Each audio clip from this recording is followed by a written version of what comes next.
मेरा नाम हादी है। आज मैं अपनी ज़िंदगी के उन वाक़यात के बारे में बताऊंगा जो उसके छोड़ के जाने के बाद हुए। पहले हिस्से में मैंने आपको बताया था कि उसने मेरी मोहब्बत को ठुकरा कर किसी और के साथ घर बसा लिया था। अब मैंने सोच लिया था कि किसी न किसी तरह मालूम करूंगा कि उसने मेरे साथ ऐसा क्यों किया।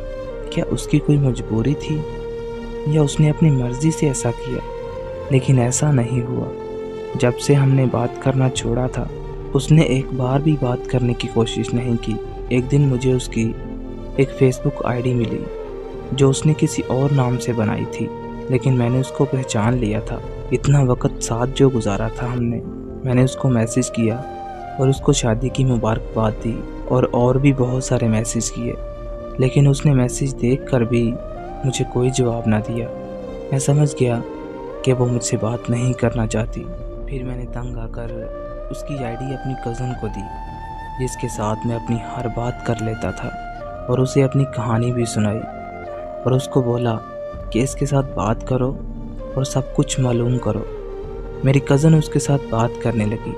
कुछ अरसे में वो दोनों बहुत अच्छी दोस्त बन गई और आहिस्ता आहिस्ता वो अपनी सारी बातें मेरी कज़न को बताने लगी, जो उसकी शुरू से ही आदत थी, हर किसी के साथ अपनी बातें शेयर करना। मेरी कज़न ने जो बातें मुझे बताईं, वो बातें सुनकर तो मेरे होश उड़ गए कि उसने मेरे साथ ऐसा क्यों किया। क्या उसको मैं ही मिला था ये सब कुछ करने के लिए? मेरी कज़न ने मुझे बताया कि उसका निकाह तो 3 साल पहले ही हो चुका था, वो तुम्हारे साथ टाइम पास कर रही थी। ये बातें सुन के मुझे बहुत दुख हुआ और उसकी वो बातें याद आने लगी कि कैसे बोला करती थी कि मैं तुम्हारे बगैर मर जाऊंगी। मुझे आज भी याद है कि जब मैं ऑफलाइन हो जाता था तो वो मुझे बार बार कॉल करती थी और कहती थी कि ऑनलाइन हो जाओ, बात करनी है। वो रातें मुझे आज भी याद हैं, जो बातें करते करते गुजर जाया करती थी, लेकिन फिर भी कॉल बंद करने का दिल नहीं करता था। ये सब बातें जब याद आती हैं तो सोचता हूँ, क्या ये सब झूठ था? मेरी कज़न ने मुझे उसके बारे में और भी बहुत कुछ बताया था। वो तो कभी मेरी थी ही नहीं।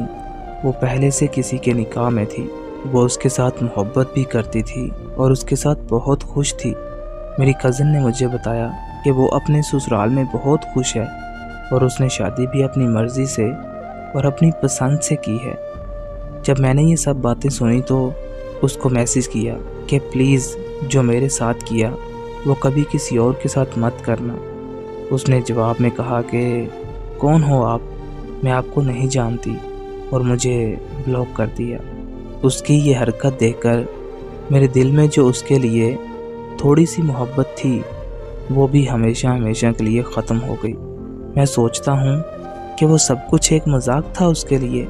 उसके मजाक ने सच में किसी का दिल तोड़ दिया, पर उसको इस बात से कोई फ़र्क नहीं पड़ता। आज वो मुझे पहचानती भी नहीं कि मैं कौन हूँ। मेरा दिल तोड़कर वो अपनी ज़िंदगी में खुश है। वो मुझे एक बार कहती कि मेरी ज़िंदगी से चले जाओ तो मैं दूसरी बार उसे कहने का मौका ना देता, लेकिन आज तो उसको मैं याद भी नहीं कि मैं कौन हूँ। खैर, जब भी वो बातें मुझे याद आती हैं तो खुदा का शुक्र अदा करता हूँ कि जो हुआ शायद मेरे हक़ में बेहतर हुआ। आखिर पर आप सब लोगों को एक नसीहत करना चाहता हूँ कि कभी किसी की मीठी मीठी बातों पर यकीन मत करना। हम ये कभी नहीं जान सकते कि दूसरे इंसान के दिल में क्या है। निभाने वाले तो हर हाल में निभा जाते हैं, हालात चाहे जैसे भी हों, और छोड़ने वाले तो छोड़ने की वजह ढूंढते रहते हैं और फिर एक दिन छोड़ जाते हैं।